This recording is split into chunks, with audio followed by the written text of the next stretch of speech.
This is Identity at the Center. Welcome to the Identity at the Center podcast. I'm Jeff, and that's Jim. Hey, Jim. Hey, Jeff. How are you? Not so bad yourself. Fantastic. Here at the Gartner IAM Summit 2025 in Grapevine, Texas. Yeah, so I refrained from mentioning the cowboy hat. I did that already a couple times, but here I am mentioning it again.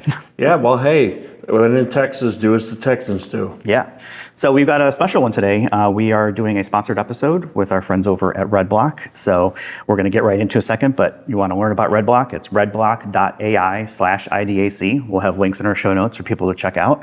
But let me go ahead and introduce their CEO, Indus Khaitan. Welcome to the show.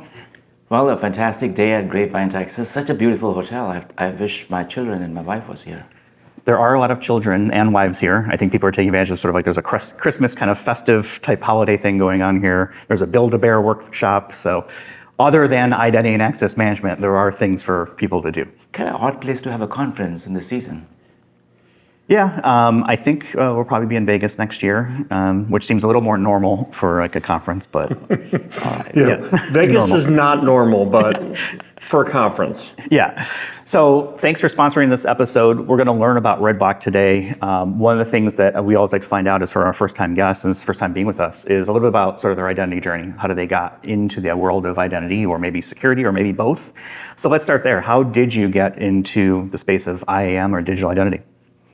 Well, I'm a programmer. I'm a CS grad and been dabbling with writing code. And most recently, I did a startup in mobile security. That was like when iPhone 1 came out. And very interestingly, iPhone 1 would not authenticate against Active Directory. Active Directory, yes. And we built a business enabling organizations and employees to access their internal resources. Cloud was not common back then, so their SharePoint and their files on network shares. That's when I came to know, there's a thing called identity.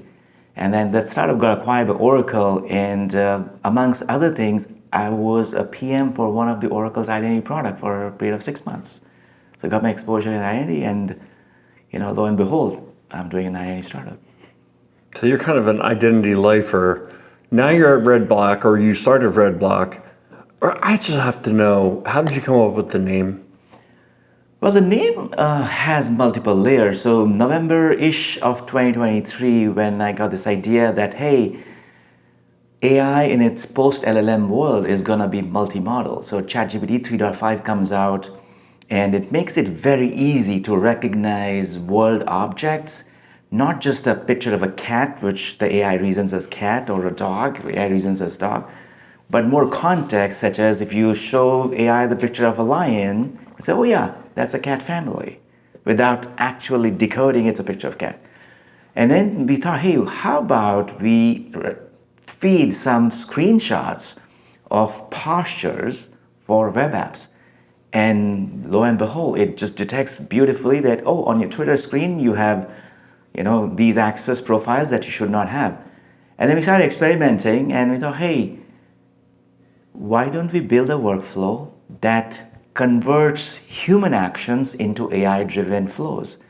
And then there was a very popular workflow tool, let's not name them, and they had a blue box for all the flows going into a ticket.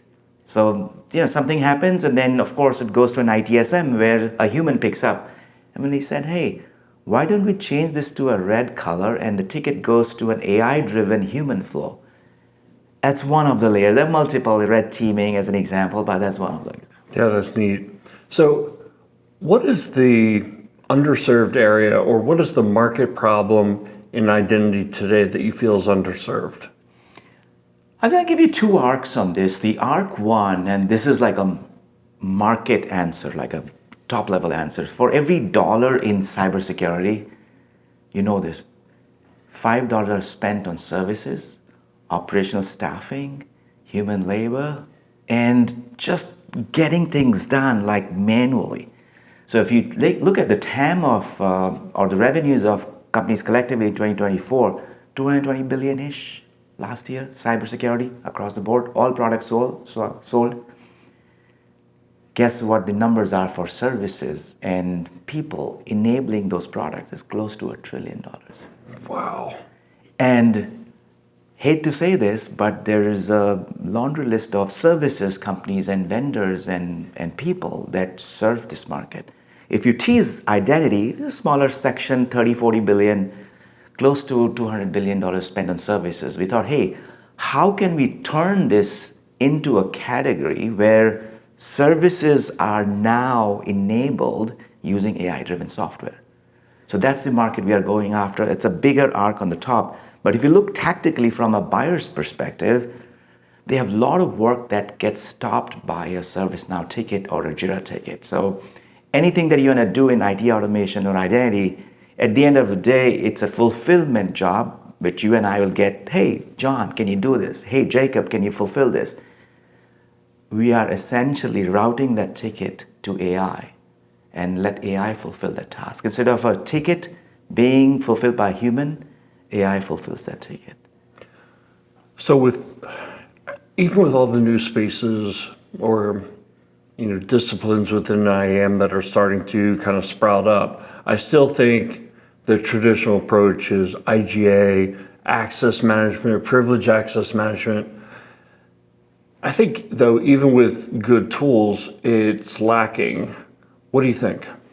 It is lacking because if you look at the scaffold, ultimately it's about, do you have enough coverage? Do you have enough visibility into your applications, your identities?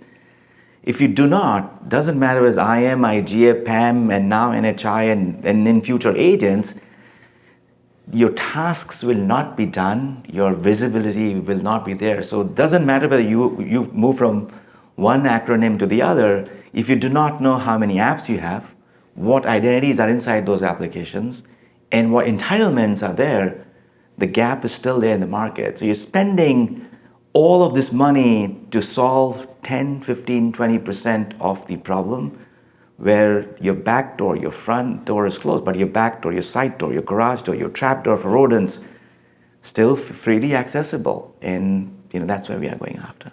I think you just touched on it a little bit, but I want to talk about what is the urgency that, from a business perspective, what is the urgency to go after this versus make investments in other areas of identity? So if you look at the last 10 years of ransomware attacks or account takeovers, so starting from Target 10 years ago to Salesforce customer instance breach of last year, there's so much in news. Each of these companies had all the certifications, all the compliance, all the tools, all the money, the best of the people. They still got breached. So it basically reflects on us as a community that isn't there something that is not being served? And the gap there is that the urgency that's brewing. If you give it another thought, adversaries are no longer breaching firewalls. They're no longer dropping malware on your laptop. They're simply logging in. So if credentials are the main primary vector, do you have aggregated data of all the identities and the credentials that are probably in the wild, all the accounts that are in your systems? So I think the urgency is, what are the apps that are not covered? What are the apps that are not governed? And I hate to say this, but InfoSec community has a euphemism for this called last mile, long tail, as if they don't matter. Right. But they do matter, because if your sensitive data is in one of those apps and that gets breached, it's a vector to take over your infrastructure. So you talk about this gap, right? You've got these disconnected apps, and you're totally right. It's like, hey, let's solve for 80% of the problem, and what do you do with that last 20%? So you talk about governance. There's a lot of governance tools out there already, right? We've got PAM, we've got IGA. If I'm sitting here with my famous jaded CISO hat, it's like, okay, well, why do I need another tool? Like, why isn't PAM and IGA good enough? Is it just the way they're approaching it, or is this like a new space? Like, what are your thoughts on that? Yeah, it's a space that already existed. So if I dovetail on my previous thought, that irrespective of all the tools, all the technologies, all the certification, all the compliance, breaches have still happened, and there's definitely a gap in the market that we're not serving. We're trying to solve the same problem. We're trying to do visibility on the same things that are being visible. We're trying to build a better workflow for the things that we see, but we're not going after the areas that are unseen to us. I'll give you an example. So Okta, we know as a identity governance and access vendor. So they have this product called Okta Integration Network.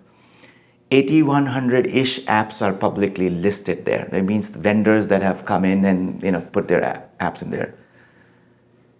If I tell you less than 5% of those apps have any automation of onboarding, offboarding, changes, and provisioning, the rest of the 95% are manual. It's wild, wild west. So John joins your org. He gets access to everything that he wants. When he leaves, his access still lingers.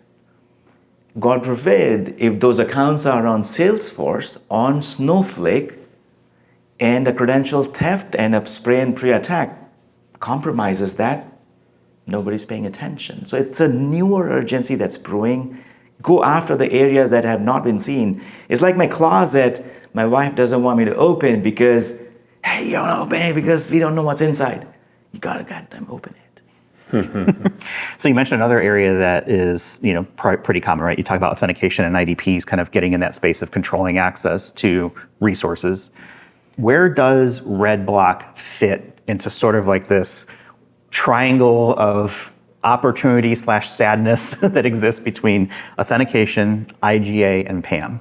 Is RedBlock somewhere in those areas? Is it something different? Is it a blend? Like, help me understand kind of like the positioning. So if you visualize this as a three-legged stool, so leg one is your IAM, IGA, PAM, non-human identity, everything else, which is your visibility plane, which is your control plane, which is a workflow engine, which is a policy engine. And then the second leg is hundreds of micro legs, which are the applications. So you have your Salesforce, your Zoom, and your Slack, and then 5,500 internal applications built by your team. So we come in between these two legs and enable flow of data to give you visibility into those 1,500. And of course, a control plane so that you don't have to file another ticket to take over access for the people who have left or do governance on those apps or change entitlements. So we kind of sit in the middle between the applications and the governance and identity vendors. If I give you a better analogy, think of RedBlock as your DoorDash carrier. We will take the order from you as a consumer, which is your identity tool, and then go pick up that order from the restaurant, which is your apps, and then without even looking into it and deliver this. And then, of course, the transaction happens. So kind of come in the middle. So you got me at the DoorDash because I'm a big fan. But when you said DoorDash, I started thinking, okay, well, this sounds a little bit like orchestration. You're picking up something from one spot and then figuring out what needs to happen with it and then dropping it somewhere else. Is that fair? Think of this as a last mile execution. Your DoorDash app is the orchestrator. It figures out, go pick up from restaurant 1, then go pick up from restaurant 2, combine those two orders, deliver it to me. So the orchestration engine is your DoorDash app. The guy who's fulfilling is the person, the carrier. So we are that carrier. We're picking things up from these individual applications. Hey, give me all the identities, give me all the entitlements and the roles and API keys and credentials and deliver it to me. Boom, package it, give it to you, and then say, hey, go do more tasks and then go do that.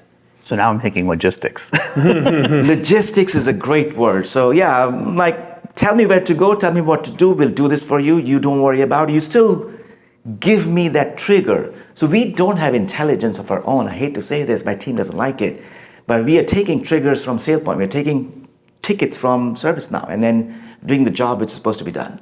Yeah. Okay, so let me keep my jaded CISO hat on.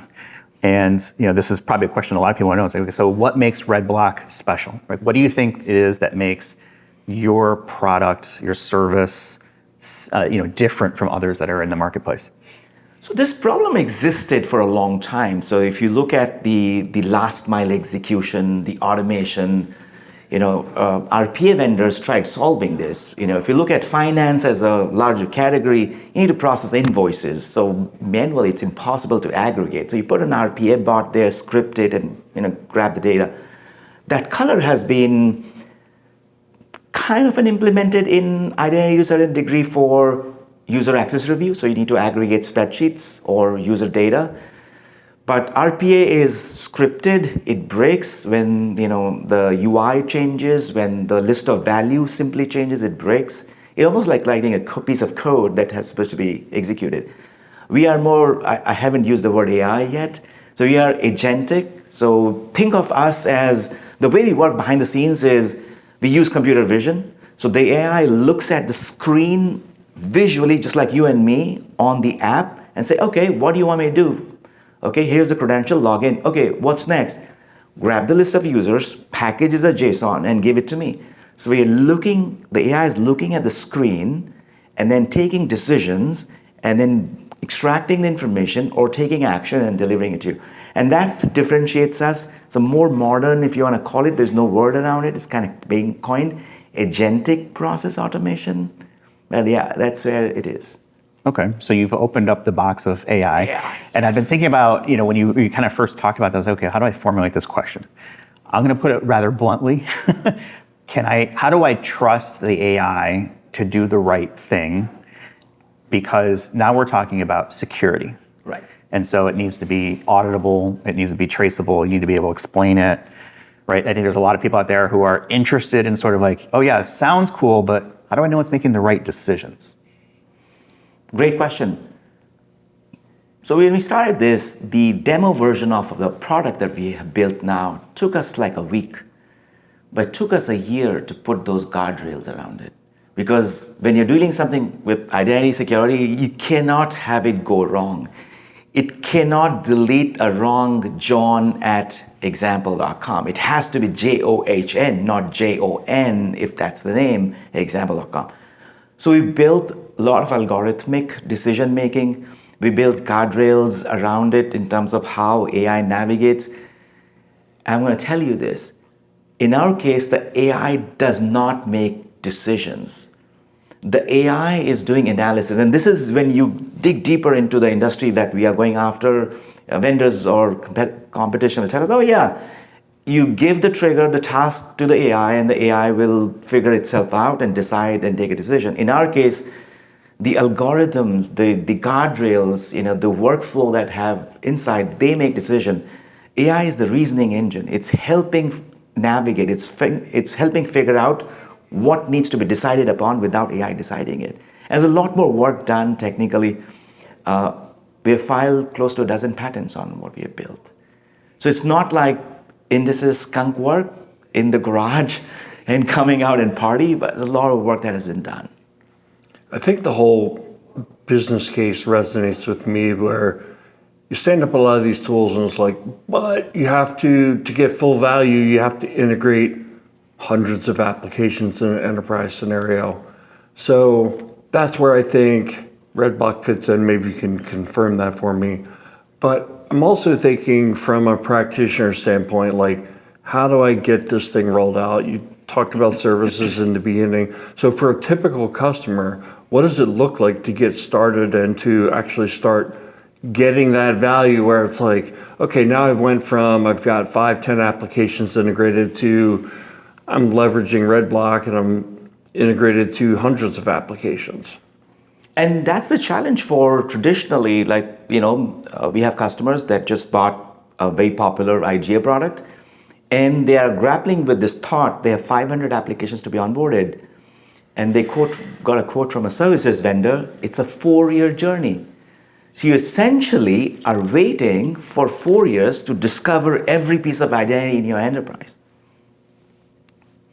You know what's the analogy there?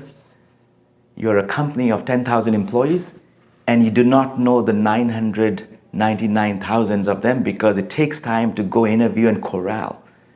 So we come in and we onboard these apps, an app a day. The process is very straightforward. So let's say you have an app, let's call John's ERP engine app, right? What are the identity operations? Add user, remove user, change user, and aggregate users. So for each of these identity ops, you just record a 25-second video of how you and I as humans will interact with the app. So you log in, you go click on that add user button in an admin corner of the screen, and that screen recording on any desktop, it gets uploaded onto our studio, and the AI crunches it for an hour, And it builds a turn-by-turn navigation of what needs to be done, how it would be done when a trigger from the governance tool or an access tool comes in real time. And then it'll perform that action, almost like an API call going to the AI. It performs the action, confirms it, and closes the loop with the governance vendor, or with the governance application, or with the PAM, saying, hey, rotate credentials on hundreds of CCTV cameras in the supply chain. It'll take a trigger from the PAM, do exactly I had described, go log into each one of these CCTV cameras, admin console, rotate the credentials, push it back to the PAM's vault. Super cool. I think if I was listening to this podcast right now, I'd rewind about 2 minutes and have to listen to that again. I think that seeing some kind of demo of what you just talked about, where you basically create recordings of this administrative process, AI processes through that, and then learns how to do it. It's like, that's the dream, right? It's like AI robots can take YouTube videos and learn from them. I think it's fantastic. Super cool. So I want to see a demo. Hopefully you have that posted on the redblock.ai/IDAC. We'll have the demo posted. And the kicker here is, which I didn't mention so far, all of this infrastructure runs not in our cloud, but in a customer's cloud. So we serve banking customers, we serve regulated industries. So we package the AI model, the platform, as a virtual appliance and hand it off as a binary, and it runs air-gapped on their own cloud or on-prem. So it doesn't push data to a commercial model, OpenAI or Gemini or anybody else. It's our model that is talking natively on-prem or on their own cloud. Does that go for the training as well? So Goes for the training as well. okay, so let me make sure I understand this. For me to set up a connection, let's call it, you're watching my mouse movements, you're recording the screen, and I say, okay, this is the button I press to do this thing. And then the system learns what that looks like. And what happens if screens change, UI changes? Do I have to retrain like that action again? Like how does, what happens if it doesn't click the right button or it makes a mistake? Like, I feel like I'm the negative one for this. No, really. But like these are questions I think legit is like, okay, well, now I'm looking at a screen that might potentially have sensitive information, a user ID, a secret, something. It's going into like this screen recording. Like, how do I safeguard to make sure that I'm comfortable as a CISO or any other risk person to say, yeah, I trust this thing? It goes back to the trust question I asked earlier about AI.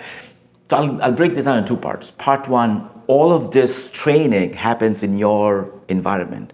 So the video that you just recorded for training the AI sits within your block storage, gets destroyed after the AI learns it. It's not needed. That's once. None of this travels to Redblock's infrastructure or outside of your prem. Second, I'll give you an analogy. So if you drive a Tesla or any FSD, you're not training on a daily basis. It has the model that understands, okay, what's a pedestrian, what's a cone, what's a moving object. And it's navigating, deviating, maintaining the curvature of the road as it would need be. And same thing for the web app. Your color of the button could change from blue to gray. The placement could change from left to right. It doesn't require retraining. Because when the AI ingests the recording, the training video for the first time, when it builds a turn-by-turn directions, it's not hard-coded coordinates, nor hard-coded text of the button. It training itself based on the intent of the screen. What's the intent of the screen? Is to log in. Do I have the credentials? Username, password, second factor, multi-factor. What's the intent? Go to the next screen. Go to an admin section. So it's reasoning, just like you and I. Let's say you and I are on a shopping site. We don't know where the checkout button is. We start with the URL. Okay, add. Let's find the checkout button. Okay, not on this page. Go to the next page. AI is reasoning very similarly how you and I. So we've trained it just like the human behavior on a page. See, Jeff, I think you asked that question, right? Because you're interested. It's like, yeah, wow, this is really cool. We need more. We need to dig more. I'm thinking that, so this works in coordination with your existing identity infrastructure, your IGA, your NHI solution, your PAM, and I think you talked about that a little bit. And I guess from what you said, the way I'm envisioning this is like you say, all right, I'm going to give Jeff XYZ access. Maybe in a manual environment, you'd go out and issue an ITSM ticket, and a human being would go out and do that. But instead, Redblock's going to pick up that quote unquote ticket, and it's going to do that based on this training. There's still got to be some kind of integration, right? Correct. Some integration work with those IAM systems. So talk to us a little bit about that. So we are a SailPoint partner, we're a Savient partner, we work with Okta, work with Entra, CyberArk, and others. And when we started, we didn't want to replace the CISO's chessboard. We want to come in and be a little bit more strategic around what pieces to move. So we integrate with, let's take SailPoint as an example. We integrate the SailPoint as if it's a native app connected inside the SailPoint universe. So that if you're an admin, you're a user of SailPoint, your business is on a daily basis as usual. It would almost feel like that app, John's ERP engine, is just magically connected using this API inside SailPoint. So we work very closely. So on the upstream side, between SailPoint and Redblock is a very tight coupling. Basically conform to their connector framework and add an app as a new disconnected app comes on board. So to your question, when you say a request for fulfillment of, let's say, removing a user, SailPoint will happily send a trigger using an API call to us saying, hey, for this app, perform this action, which is remove a user, for this attribute, which is the email address, which is a unique identifier.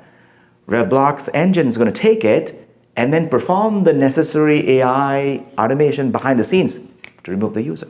So it's just like a connected universe on the upstream side, but by virtue of the AI being brought in together. I can sit here and ask you, we went through the why. I could just ask questions about the how all day because I am interested. I do need to understand again, so maybe we put this in as simple explanation as possible. So how is it that, traditional approach takes 4 years to get 500 apps integrated, but Redblock can do it in how long? So traditional approaches, the numbers. So let's say you have a brand new SailPoint instance, you're a bank, you have 400 apps to go through. SailPoint is going to give, I'm just using SailPoint as a proxy to the larger IA universe. So governance vendors will have 150 odd apps that have connectors out of the box, which means if you're lucky, the Venn diagram of what connectors are available out of the box versus your 500, you probably have a match of 10, 15, 20. Boom, 10, 15, 20 done, you have 400 to go. So then you put an RFP out, contact a services vendor to write connectors for those 400 apps.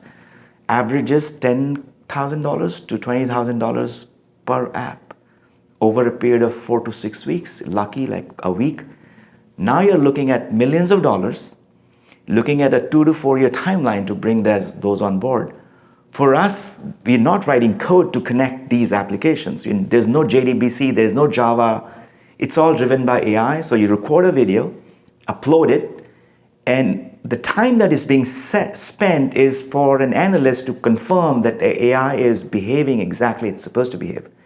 And within a day or two, you're giving it a test data, hey, remove these 3 sample accounts, and the AI takes it, removes those 3 sample accounts, you're satisfied, boom, you take that unique identifier of that particular app, and then you add it in your governance application. So, SailPoint, Savient, CyberArk, or what have you. And then they're ready to take the trigger. So, when your certification campaign is ready to run, the aggregation process begins. A signal comes to Redblock saying, hey, I need the list of 10,000 users with the entitlements. Boom. Just an internal API call between Redblock and the governance. And the response gets sent. Similarly for removal of a user. So the time is very shortened compared to the years that it would take. I'll give you a very specific example. A customer that we are onboarding, they'll bring 150 apps next year. They had a 3-year quote for close to $1.5 million. So, 2-part question. Let's talk about that model. Is it something like you go and help them kind of get kick-started, and then it's DIY. And then also, like, for a mature client who's actually, well into their program, how are they measuring the value, measuring their success? So it's DIYs. The first part is that we kind of help with the first 15, 20, 10 and do a knowledge transfer and then shadow them for a period of time. So we just gave a statement of work to another bank, and that's what we're doing. Like 25 apps, we will do it for them and then shadow them for another 25, and then they take over from them there. The biggest ROI is, at least the tangible ROI, is time saved.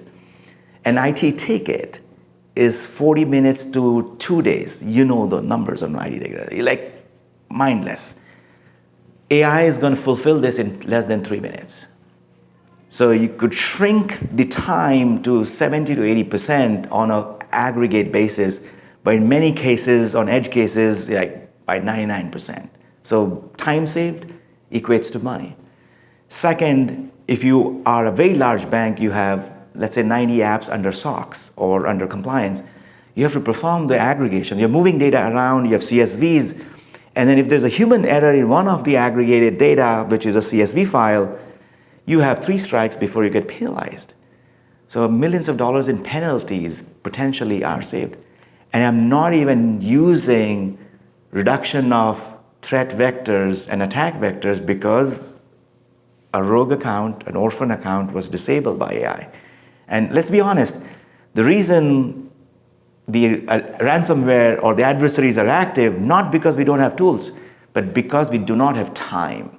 We do not have time to go look into each and every corner and say, hey, have I covered all the identities? Have I covered everything? Now the AI is just scanning and going and fixing this. So I'm going to ask maybe a stupid question. Yes. Because I'm really curious about how this works. How does it do the work?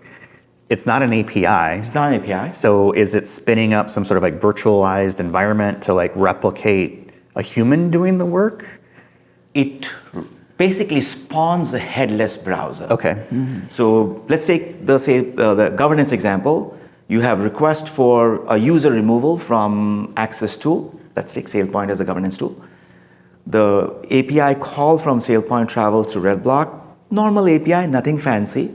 The moment it comes, we spawn. Of course, there's a lot of work done behind the scenes in terms of agent planning and all of that. I'm kind of glossing over. But the crux is a headless browser gets spawned. And this headless browser gets spawned based on the training that we talked about earlier, based on the URL. Say, johnserpengine.com gets launched. A set of credentials are fetched, service accounts from a PAM, and then the AI is essentially performing the task just like you and I would do, except there's no visual monitor, there's no display adapter, it's all being done in the memory. Somewhere in a data center, there's nothing running locally on your laptop, there's nothing running adjoining the application where it is going, it's all running remote in a headless environment, and then of course, the underlying models are helping decide what needs to be done based on the trigger that comes in. Okay, and Jim, you hit it right in the head. It's like, I feel like I can ask how questions Yes, all day do. long. My last, this probably isn't a how question, but what are the limitations of this? Because you mentioned a headless browser. I think, okay, SaaS, yeah, makes sense. What about an on-prem application, like an SAP or some other thing that is, I would say not a modern application, something like that? As long as that legacy app, so we have done some experiments, we have not released the product yet. If your mainframe can be proxied over a web browser, the AI can still read and extract information. It does not do well when you're chain stuff, add attributes. So our current limitation is, and this is a roadmap we haven't thought through it completely, can we solve for thick clients when you have a desktop application running in your local laptop or a server environment? Right now, our limitation is anything that is web navigable. If you and I as humans can navigate and solve the problem in a browser, bingo, AI will do it. Okay, and I appreciate understanding that because I think a lot of people say, yes, of course we can do it, and then we'll figure it out later. But I think of just kind of brainstorming, it's like, okay, well, why not just spin up like a little virtual machine, of a Windows or a Mac or a Linux and run that thick client in the same way where it would be kind of like a browser type thing. So I'm not an engineer. I'm just thinking, rudimentary, but it feels like it's the art of the possible at that stage. I think it's very early. So if you look at, I'm going to use the self-driving as an analogy. So 10 years ago, Elon announced autopilot, of course, marketing jargon, but it did those three things very well. Put the car on the autopilot, it will maintain the curvature of the lane, it'll drive, it'll do adaptive cruise control.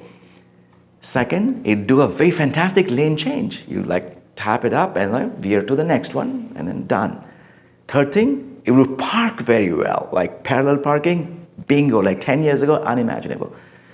But 10 years from now, it is almost like I don't drive anymore 99% of the time unless there's an intervention, because that's how it has become. I think we are at the early stage of AI-driven automation. This is the first year. This is the first year of the autopilot. Unfortunately, the hype is so much, you can actually call it almost autopilot. I think we'll get there to the nirvana stage in the next 5-7 years. So I appreciate the pun of AI-driven and using the full self-driving analogies. I think it's a great analogy because I remember the first time I had a Tesla a while back, and the first time you turn on the autopilot, you're like whoa, I don't trust it, right? Because you might drive a little more on the left in the lane versus the right in the lane, but it generally sits right in the middle of the lane and it follows the curves. But that first couple times when you turn it on, you're very nervous. At least I was all right, do I trust this thing? But as I learned the system and understood, the limitations and where it excelled, I got very comfortable with it. And yeah, it's a great feature. So I love that. I really like the analogy of the FSD with the AI-driven. Great connection there. Let me ask you a little bit about 2025. What do you think is the biggest thing that Redblock has really come out there and accomplished this year? I think 2025 started for us with a great bang in a way. So we presented our first ever industry paper. So we built our own visual benchmark. So if you peel the onions of AI behind the scenes, it's all driven by how performant it is. You ask the guardrail question, how performant it is. And if if you've probably seen some of the OpenAI benchmark, it can now solve SAT. It could, clear the bar exam, and those are the benchmarks. When we started this, there were no benchmarks for visual reasoning because, Redblock is all about visual reasoning. We look at the page and the AI decides how good or bad it is. So we presented our first ever industry paper for visual reasoning. I'm not going to go into details because it's going to take a whole sidetrack because it's based on two very popular game shows, but let's keep it for later. And that was early this year in Abu Dhabi. I was there, we presented. And then we launched the product. So we went GA on April 29th, I think the first day of RSA. We announced the product. We announced the product, not just the product available, we actually took an NVIDIA GPU cluster at our booth. The whole of AI running air gapped locally and doing the things I'm just describing, JML and add user, aggregate user. And then we acquired the first set of early customers for us. I'm really thankful, short of disclosing the names, some of the largest in the world, working with us because they're very progressive in their minds. They have the problem that they have not been able to solve. And a small team that became slightly larger, we now have 14 people between Bay Area and Bangalore. So can't complain about anything right now. So 2025 is the coming out party. Yes. What does 2026 look like? The winning party. The goal is to get this in the hands of at least 20 brand new customers, many in conversations. We have not talked about the how publicly yet, and I'm short of almost stopping myself. Shall I say this? Shall I say this? Not. Because what we want to talk most is what is the problem that you're solving. If you go to a website, the mention of AI is in the ratio of the mention of security is at least 2 or 5x. The AI is not there that much. We talk about the problem that we solve. I think next year the goal is to talk a little bit more about how we do this and disclose some of the papers that we have filed, some of the IP that we have created. So that's the plan for 2026. Acquire more customers, that's what I was saying. So if there's one takeaway that people should take away from this conversation, what is the plea to or call to action other than visit the website redblock.ai/IDAC, right? There'll be stuff there you can learn more, but what is something that's listening to this conversation all right, so I've just heard about this thing called Redblock. Now what? If you have applications that are not connected, applications that do not have APIs, and Gartner is calling that category as disconnected apps. Talk to us, give us like a day and give us an app. We will get this up and running in our sandbox or yours, and then perform these actions, what you always wanted to do, but unfortunately you sent it to an IT ticket. AI will fulfill it in minutes instead of you're relying on somebody who's watching Netflix or on vacation and it's going to come back and close the ticket. The AI will close it in like 3 minutes. So Indus, we're here at the Gartner IAM Summit in Grapevine, Texas. Amazing. Yes, everybody's dreamed to come here someday. No, you presented yesterday. You've been at this conference now for a day and change. What's your impression of the conference, and tell us a little bit about your presentation yesterday. So I think we're still at the, what's the right word? I think we're still skeptic about the use of AI in identity. We're still kind of walking tiptoe into this territory that, hey, can AI solve this problem or not?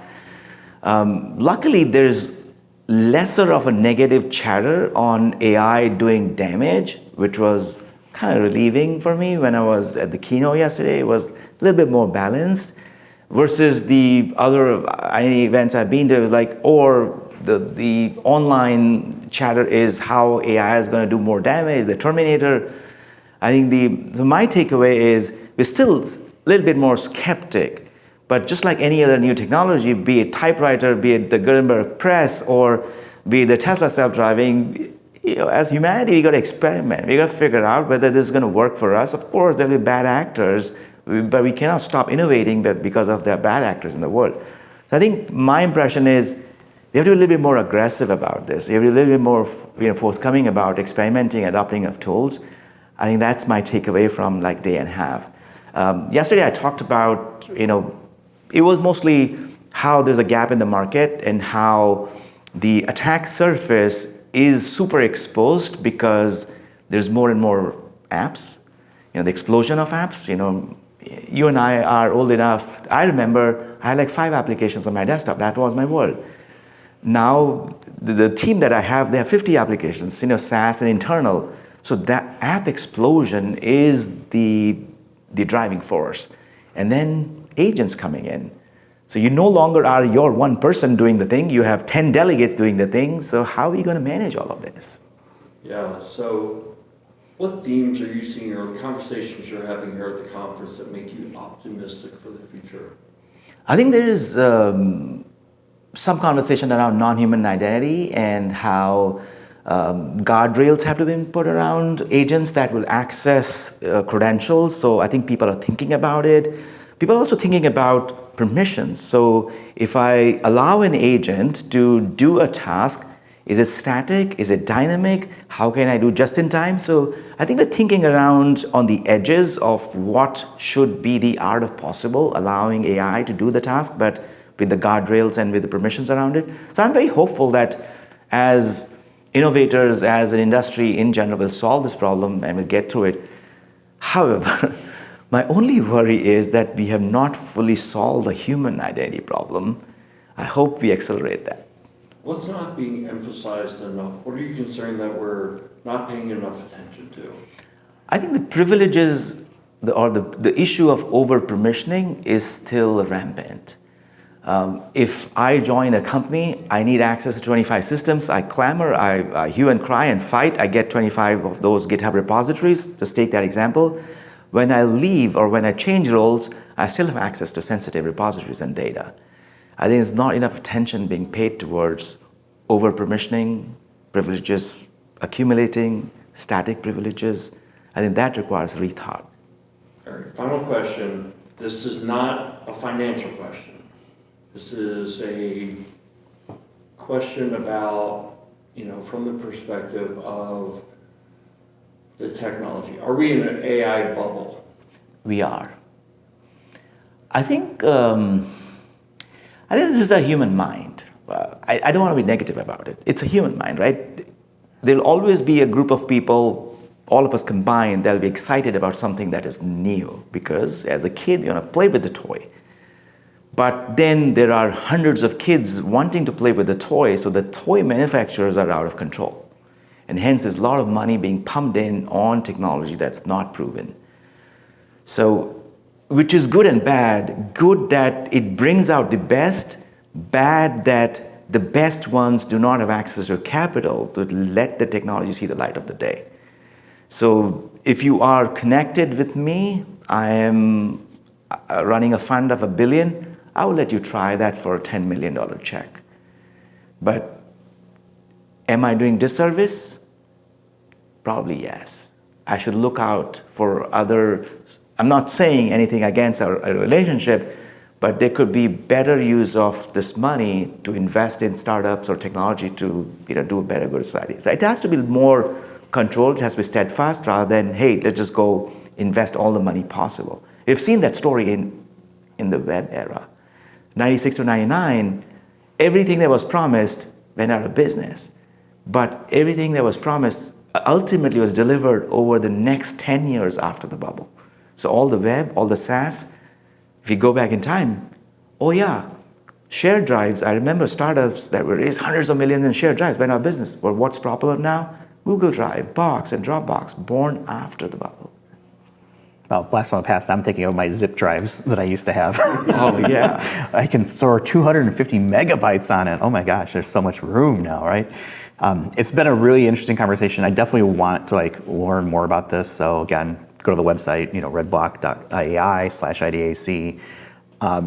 We were kind of getting to know each other before we hit record here, and we were talking about flying, like literally flying planes. So I want to know how you got into being a pilot, and what do you fly, and when are we going to go flying? So every kid has the same dream, all of us, right? I want to be a guy riding the fire engine. I want to be a pilot riding a plane. And Guilty. I wanted to be a pilot. yeah, all of us have the same dream, but we get busy, life catches on, we get family, work catches on. And when I moved to the Bay Area, I grew up in India, of course.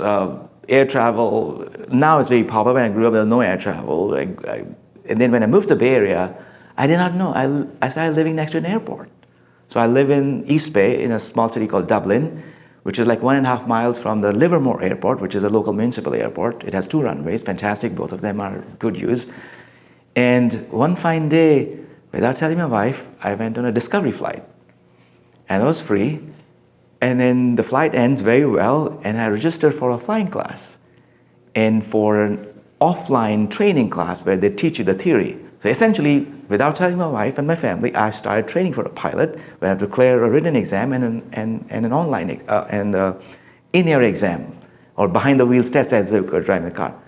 And lo and behold, a few years later, I am now flying a single-engine Cessna. So I'm like, normal single-engine Cessna pilot, which can take 1 or 2 passengers, and then not go out beyond 300, 400 miles of my local airport. So it's fun. And you're most welcome to join me whenever you're in the East Bay, in the Bay Area. How long did it take you to get your pilot license? I did, I think, 66 or 68 hours over a period of a year. Okay. So I've been flying flight simulators since I was in my teens. You're halfway there. Right. So I feel like, there's this, feeling that if you've played video games, a lot of people, there was a study, it's like, well, if the plane ever says, oh, we need a pilot, right? Anybody who's played video games, a flight game is like, yeah, I can fly a plane. I think it's so cool to have the time to be able to do that and the investment to be able to do that. What's next? From a flight perspective, do you go to a larger plane, or are you I'm good with the Cessna, and tell me about where the next part of the journey is. Do you have more than an hour on this? We could do it all the time. Yeah. So the pilot journey is very similar to an identity professional journey. I'm just kidding. So the pilot journey is you basically, hey, I want to do a discovery flight. Then you become what is called a VFR pilot. So visual flying rules. Essentially, you visually look at stuff. Of course, you have a map, you have a guide, you look at objects. You cannot fly within or inside clouds. It has to be 100% clear day before you can fly. So the next step is you get IFR, which is instrument flying rules. You can not blindfold, but you don't probably look over the cockpit or the horizon. You can just look at the instruments and you can still fly, because now you're using guided instruments and automation and helping fly. The other part is you go from single engine to double engine. You go to jets, you go turboprops, you go, Boeings and the larger jets, which is thousands of hours of flying. Don't have patience, don't have time, not becoming a professional pilot yet, at least not on my bucket list. I think VFR to IFR is a very simple journey. It requires another probably 50 to 100 hours of investment. If you take another exam, you have to have another examiner in the plane clearing you. And of course, then you could fly anywhere. You could go above 10,000 because then visual flying is a rule and all that. So just follow that. I think it would be so cool, Jim. Like, we do consulting during the day. We're like, why don't we just fly to the client, right? Rather than drive or take a commercial. It's like, hey, let's get a little plane and, take off and... Nobody to bother you up in the air. You're just by yourself. If not your wife or your friends or your family, just aim for the sky. Just going somewhere. I think the visual and the instrument guided, that's a big leap, right? It's a big leap. From my understanding, most of the accidents are with the instruments, people not trusting them and kind of like saying, oh no, they feel like they're flying in a circle or something, so they go the other way, don't trust the instruments, and then end up in an accident. Well, if you know the stats, most of the accidents are people trusting themselves too much. Most of the accidents are not on a bad weather day, but on a clear weather day. This is like a very jarring statistics from FAA. 56% of accidents are not in the air, but near the airport. Whether you're landing or taking off and some obstruction. And majority of them, I don't have the numbers, are on a very fine day because I can see through it. Let me relax, soak it in. And next year something goes wrong. I always find it fascinating. I fly a lot out of the Atlanta airport a lot, very busy. And when you hear about like planes colliding, in the terminal, and on the gates, and stuff, it's like, these are giant planes. Like, how do you mess that up so badly? I think it's the distraction. I think as individuals, we are more distracted. We're not paying attention. We have become like a goldfish brained, and accidents have happened more recently than earlier. So can we get to full self-flying at some point? I know a lot of commercial flights are automated to some degree, even with like ILS systems for instrument landings and stuff like that. Not every airport has that, but we're coming to the point where an AI can essentially fly the plane for you as long as the instrumentation is correct, right, and the hardware is there. Like, how far away do you think we are from like pilotless planes? I think pilotless planes are far away because especially on commercial side, if you look at, let's take A380, A350, Boeing's 777s and the modern planes, Dreamliners, 90% of the flying is automated today because of the autopilot. It has a plan fed in and it just guides itself. Otherwise, unless there's an intervention, the landing and takeoffs are still very manual, very pilot intervened. Technology is there to automate it, but I think the rules and segregation in the last minute, the ATC intervening because there's a plane which is delayed in takeoff, etc. I didn't take time. I think it's okay in my mind. You still want, at least if I am one of the 150 passengers in my Southwest, I want the pilot to be there, just like your Waymo or your Tesla. So Tesla still requires you to be sitting as a driver. In Waymo, I'm sure you've taken Waymos, the sheer fact that there's a steering wheel gives a sense of calm. Mm-hmm. And there was a discussion last week with someone, I forgot the name of the person, he said, oh man, if they could put a dummy there, it would give me even more sense of calmness because it make my mind feel that somebody's there, although the dummy is doing nothing. Now I'm thinking of the movie Airplane with the dummy co-pilot inflatable that comes up. Indus, this has been just a fascinating conversation. I feel like there's so much more, again, so many hows of like how this works. We'll point people to the website. It'll be in our show notes and things like that for people to check out. Connect with you on LinkedIn, that kind of stuff. So really appreciate you taking the time with us, sponsoring an episode, getting the word out. This is the coming out party. Let's, cheers to a great 2026. And so we'll leave it there for this week. Thanks everybody for watching and or listening. You can find us on the web, idacpodcast.com. Like and subscribe, do all that fun stuff. And we'll leave it there. Thanks everyone. Take care. You've been listening to Identity at the Center. We hope you've enjoyed the show. Make sure to like, rate, and review. And we'll be back soon. But in the meantime, hit the website at identityatthecenter.com. See you next time on Identity at the Center.